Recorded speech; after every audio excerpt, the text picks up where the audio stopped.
নমস্কাৰ জনাইছোঁ মোৰ অন্য এটা ভিডিঅ'লৈ। আজিৰ ভিডিঅ'টোত মই এই ঘৰটোৰ ফাউণ্ডেশ্যনৰ পৰা ফ্ল'ৰলৈকে কিমানখিনি মিস্ত্ৰী খৰচা আহিলে মেকিং চাৰ্জ মই আপোনালোকক হিচাপটো কৈ যাম। আপোনালোকে ভিডিঅ'টো শেষলৈকে চাব আৰু আপোনালোকে প্ৰথমতে এই ঘৰটো ভালদৰে চাব আৰু মই কি বনাইছোঁ মই গোটেইখিনি আপোনালোকক কৈ যাম। ৰুম 4টা আৰু আগত বাৰাণ্ডাখন সৰুকৈ আছে, 4 ফুট আছে বাৰাণ্ডাখন। আপোনালোকে ভালদৰে ভিডিঅ'টো চালে গোটেইখিনি সম্পূৰ্ণ বুজি পাব।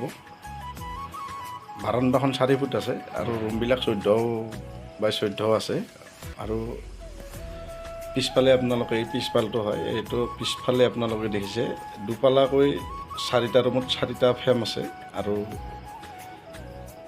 ফ্ৰেমৰ ওপৰত 4 ফুটৰ এখন চাজা আছে।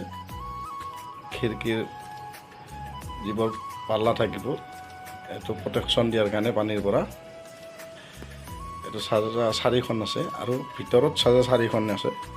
আৰু এইটো ঘৰটো ভাড়াৰ বাবদ বনাইছে, ভাড়া দিয়াৰ বাবদ। আৰু এতিয়া মই ভিতৰত 4খন চাজা দিছোঁ প্ৰত্যেকটা ৰুমত। এইটো আপোনাৰ বয় বস্তু থোৱাৰ বাবদ। আৰু গোটেইখিনি আপোনালোকে ভালদৰে চাই ল'ব। কামখিনি বহুত মজবুতিকৈ কৰা গৈছে ফাউণ্ডেশ্যনৰ পৰা, কিন্তু ঘৰটো বহুতেই চিম্পুল। এইটো ফ্ৰণ্টৰ ছাইডটো হয়, এইটো ফ্ৰণ্টৰ ছাইডত প্ৰত্যেকটা ৰুমত এখন কৰি দৰ্জা দিয়া হৈছে আৰু দুফালৰ খিৰিকী। আৰু ঠিক এনেদৰে বাৰাণ্ডাখন সৰুকৈ দিয়া হৈছে 4 ফুটৰ। আৰু আপোনালোকে বহুতো এইটো কথা জানে, ঘৰ ডিজাইন ডেক'ৰেশ্যন যিমানখিনি হ'ব যিমানে বাঢ়িব মিস্ত্ৰী মেকিং চাৰ্জটো বাঢ়ি যায়।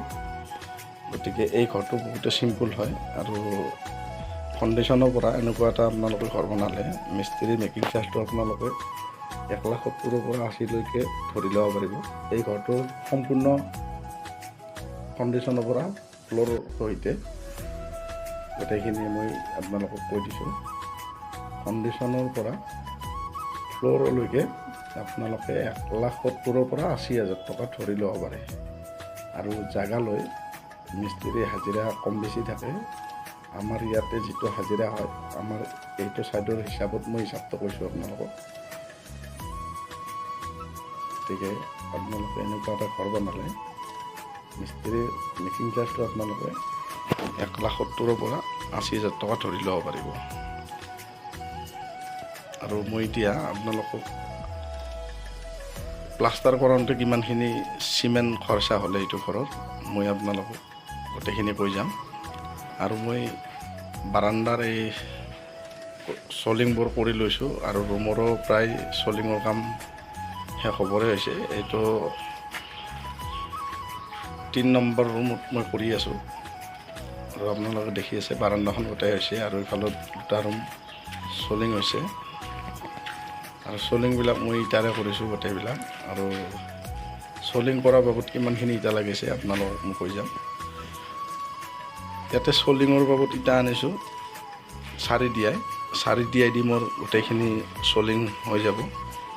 আৰু মোৰ চলিঙৰ কাম বেছি নাই, আপোনালোকে দেখি আছে।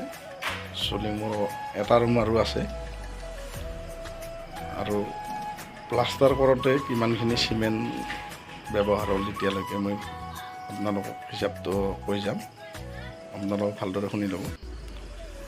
মই প্লাষ্টাৰ আৰু চলিংটোৰ বাবদ গোটেইখিনি 60 পেকেট চিমেণ্ট আনিছিলোঁ আৰু এই 60 পেকেট চিমেণ্টেৰে মোৰ প্লাষ্টাৰৰ কামটো সম্পূৰ্ণ হৈছে।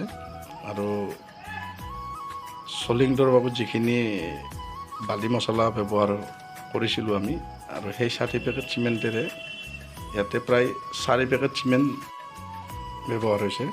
আৰু আপোনালোকে যদি প্লাষ্টাৰতটো হিচাপ আপোনালোকে বিচাৰে প্লাষ্টাৰত কিমানখিনি গ'ল, আপোনালোকে 55 পৰা 56 পেকেট চিমেণ্ট ধৰি ল'ব পাৰিব এই 4 পলিত। আৰু বালি এতিয়ালৈকে প্লাষ্টাৰত কিমানখিনি খৰচ হ'ল মই আপোনালোকক বালি হিচাপটো দি যাম। বালি মই 6 দিয়া আনিছিলোঁ 6 দিয়াৰে মোৰ প্লাষ্টাৰখিনি গোটেই সম্পূৰ্ণ হৈছে আৰু মোক 2 দিয়াই বালি লাগিব। 2 দিয়াই বালি হ'লে মোৰ ফ্ল'ৰৰ কামখিনি সম্পূৰ্ণ হ'ব আৰু টোটেলত 8 দিয়াই বালি হ'ল। গতিকে আপোনালোকক চিমেণ্ট বালি হিচাপখিনি মই দিলোঁ আৰু নেক্সট এটা ভিডিঅ'ত মই আপোনালোকক এই ঘৰটোৰ সম্পূৰ্ণ টকা কিমানখিনি খৰচ হয় মই গোটেইখিনি কৈ যাম। আৰু যিসকলে মোৰ চেনেলটো নতুনকৈ চাই আছে চেনেলটো ছাবস্ক্ৰাইব কৰি দিব আৰু আগলৈ এনেকুৱা নতুন ভিডিঅ'বোৰ পাই থাকিব। ইমানে ধন্যবাদ।